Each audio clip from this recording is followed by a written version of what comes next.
This is a 2015 Honda Accord. The front, it looks kinda friendly. Now fast forward to 2025. It looks like a menace to society.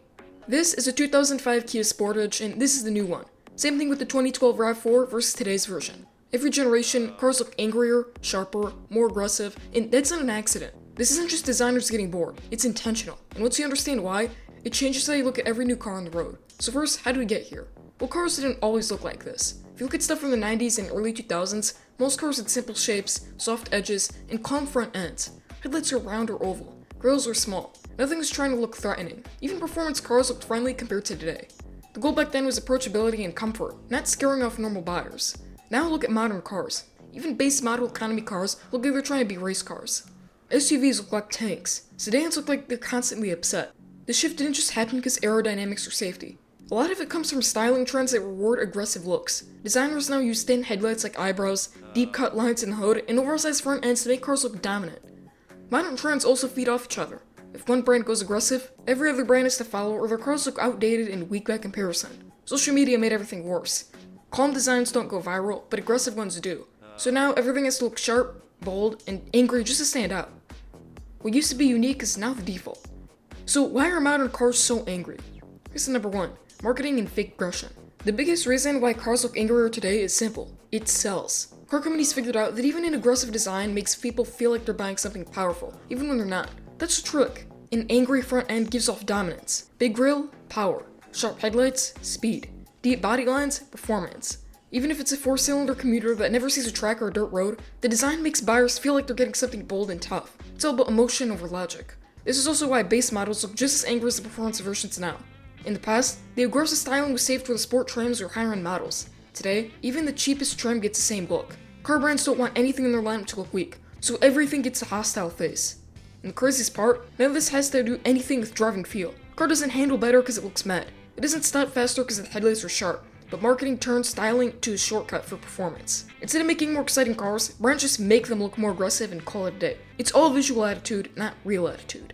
Reason number 2. Copycat design and brand competition. Another huge reason why cars look angry now is because no brand wants to be the odd one out. Once a few companies started going aggressive with their designs, everyone else followed. One brand drops an angry face, another brand makes theirs angrier the next, and it just keeps escalating. Back in the day, car brands had very distinct personalities. Honda looked friendly and simple. Toyota looked clean and reliable. BMW looked elegant and sporty. You could tell what a car was just from its shape and face. Now, everything looks like it's trying to scare you in a parking lot. The designs are blending together because everyone is chasing the same aggressive formula. Car companies are scared of being called boring. The worst insult a new car could get online isn't slow, unreliable, or overpriced. It's bland. So instead of taking risks with clean or calm designs, brands crank every detail to 100. They'd rather be over the top than forgotten. Even luxury brands fell into this trap. Luxury used to mean smooth, elegant, and subtle. Now luxury cars look just as angry as performance cars. Got luxury sedans with massive grills and headlights that look like they're squinting in rage. They're supposed to be calm, comfortable cruisers, but they're styled like they want to race everything at a red light.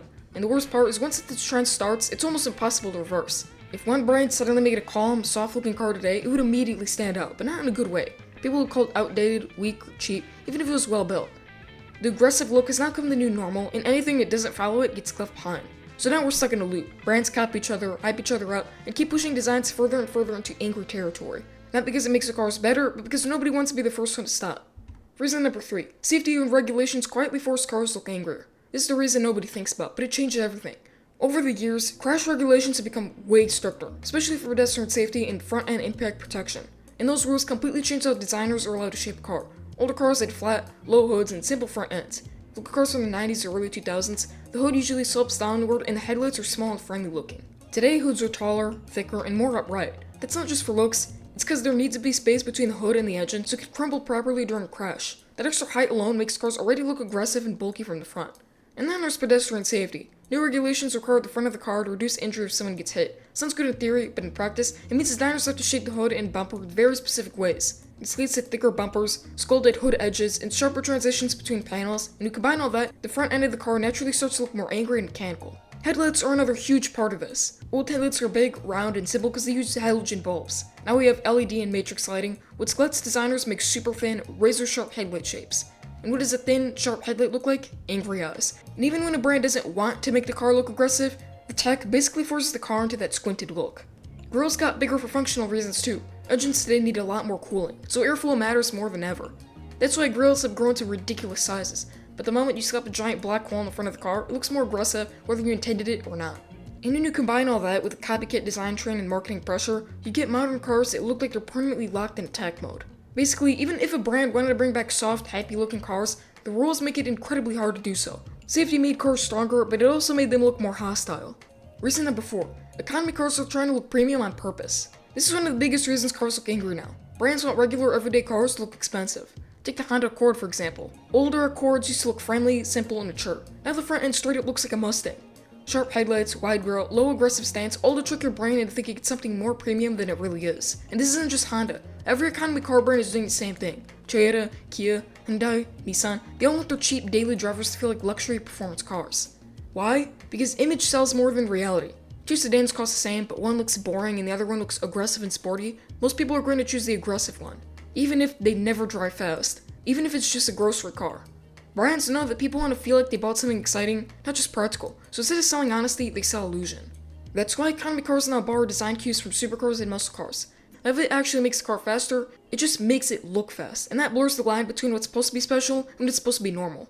Back then, when you saw a mean looking car, it was actually something special. A Corvette looked like a Corvette, a Mustang looked like a Mustang, and everything from a base model sedan to a compact SUV looks like one of a race. And honestly, that's a sad part.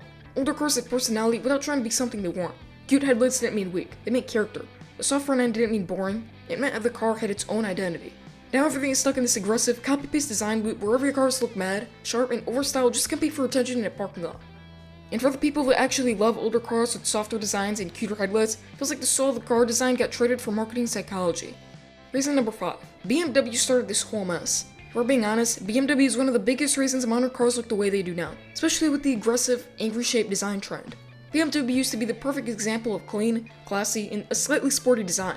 Look at older BMWs like the E30, E36, and E39, even the E46. They had soft lines, round headlights, balanced proportions, and they all looked confident without trying to scare you. Well, most of them. Then something changed in the early 2010s. BMW stopped designing cars to look clean and started designing them to grab attention at all costs. The grills got bigger, and bigger, and bigger. Now we're at the point where BMW grills look like two giant vertical air vents slapped into the front of the car for no mechanical reason. The regular commuter cars now look like they're overdone concepts, while their actual M cars don't stand out as much as they used to. Instead of selling quality and refinement through elegance, they sell it through intimidation, and now if a brand thinks to look expensive, their car needs to look angry. BMW lit the match, and the rest of the industry dumped gasoline on it.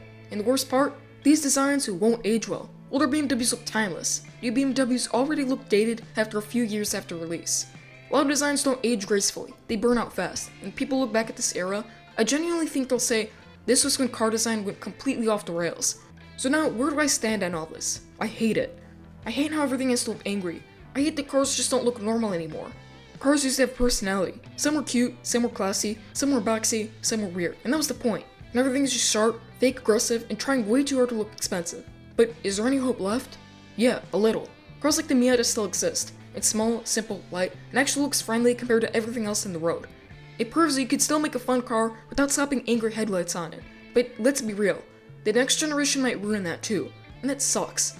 Feels like we're stuck in this era where every car is trying to look like a supercar, even when it's slow, heavy, and boring. Economy cars don't look economy cars anymore. Everything is pretending to be something it's not, and I miss when designs were honest. So yeah, that's my stance. I don't like where car design is going. I think it's overdone, forced, and fake aggressive. There's still a little hope left, but it's shrinking with every redesign and generation. What do you think? Do you like the angry design trend, or do you miss when cars actually look friendly and unique? Curious to hear your thoughts and comments below. Thanks for watching, remember people. Drive safe, drive smart, but most importantly, drive something you're talking about. See you in the next one.